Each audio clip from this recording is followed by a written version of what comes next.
Anna was born in New York in 1958.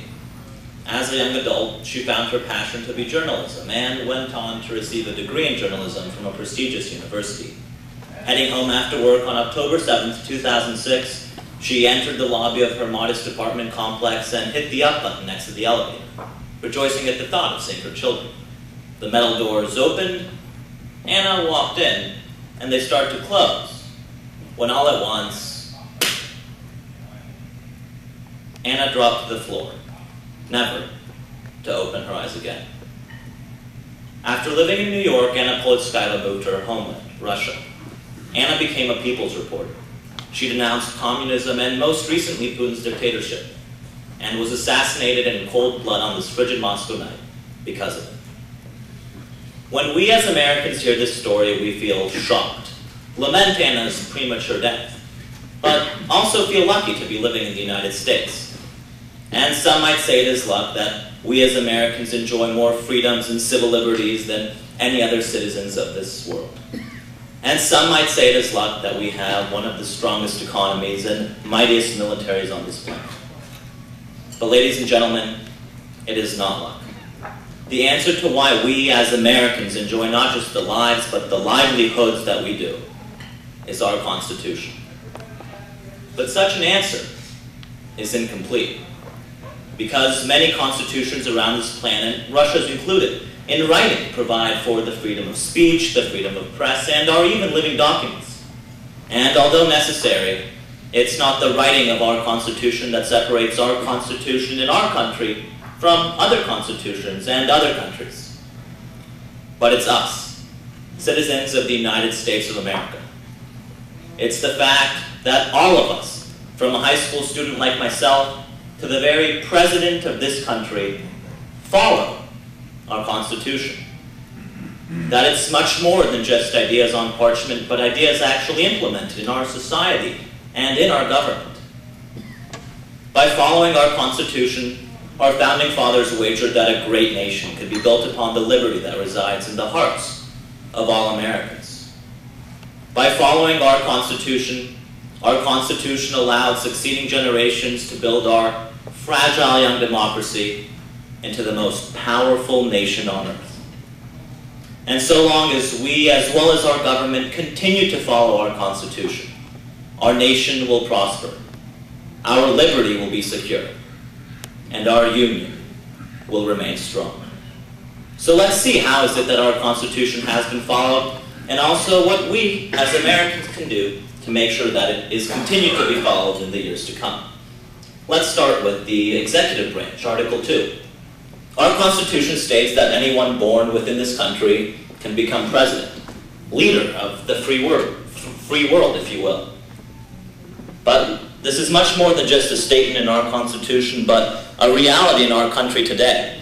In this year's election alone, we witnessed a Mexican-American, an African-American, a Mormon, a Catholic, and a woman, all run side by side, aspiring to become leaders of the free world. And that is how our Constitution is followed. How about the legislative branch, Article 1? For the past 221 years, the House of Representatives and the United States Senate have been debating legislation to benefit the American constituency. And while the system has remained constant, the laws that Congress have passed have reflected the needs of every new generation and the needs of a growing country. And that is how our Constitution is followed. Let's talk about the judicial branch, Article 3. The beauty of our court system, not just on paper, but in reality in our country today, is that anyone can present a claim. And that claim will be decided upon by the merits of the case, not the person who brought it. Supreme Court Justice Stephen Breyer stated, bringing the claim can be the poorest person or the richest person, the least powerful person or the most powerful person. But the only fact that will matter will be the merits of the claim. Nothing more, nothing less. And that is how our Constitution is followed. But not only is our Constitution followed independently by these three branches of government, but together they actually create a system of checks and balances. And that is how our Constitution is followed. let's talk about the Bill of Rights. While many nations around this planet are united by a common religion or common ethnicity, Americans have made individual rights the foundation of our national identity. Our Bill of Rights has united people of every religion, every ethnicity, every point of view, every national origin. And that's a fact we should be proud of. The First Amendment allows us to speak our minds freely. But once again, it's more than just on paper. We saw in 1963 Dr. Martin Luther King march on Washington and declare the famous words, "I have a dream. I have a dream that one day America will rise up and live up to the true meaning of its creed. We hold these truths to be self-evident, that all men are created equal." It was the Bill of Rights that allowed him to make that speech, but it was also the Bill of Rights that led to change, led to Brown v. Board of Education in the Supreme Court, and really made those rights to be self-evident. And that is how our Constitution is followed. But ladies and gentlemen, just because America has been successful in the past doesn't mean that our future success is guaranteed. In fact, in order for America as a whole to follow our Constitution, each and every individual must follow it individually first. So let's see, what are our duties, our responsibilities as citizens, as individuals, to continue the collective American success story. Let's start out with taxes. Now, while many of us may not exactly enjoy paying it, let's not forget that all of us are simply being asked to give back a little bit of what capitalism has already given to us. Taxes allow this country to build infrastructure that's second to none, schools with more research opportunities than anywhere else in the world, support our military, and provide help to the needy. Voting. This is a presidential election year, and it's more important than ever to get out and vote. And indeed, we all have to understand that in order for the three branches of government to even function, we the people must voice our opinions. And finally, serving in the military.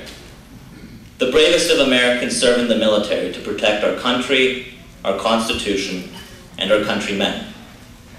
But even so, our military is not based on the premise of war, but of peace. We've seen our troops build schools in places like New Orleans after the hurricane, to halfway around the world in Karachi in Afghanistan.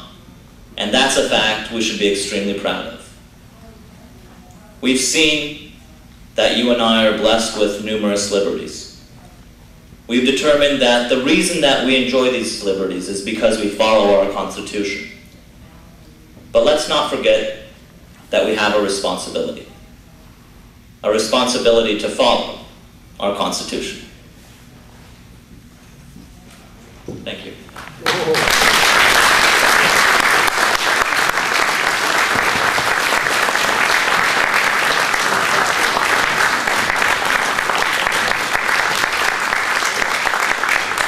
Remember when you were a junior in high school? Really amazing, isn't it? Well, I'm glad you enjoyed it. I've always enjoyed being involved in the oratorical program, and we're looking forward to doing it again. I understand that Lucas is going to be our candidate again next year. I'm delighted.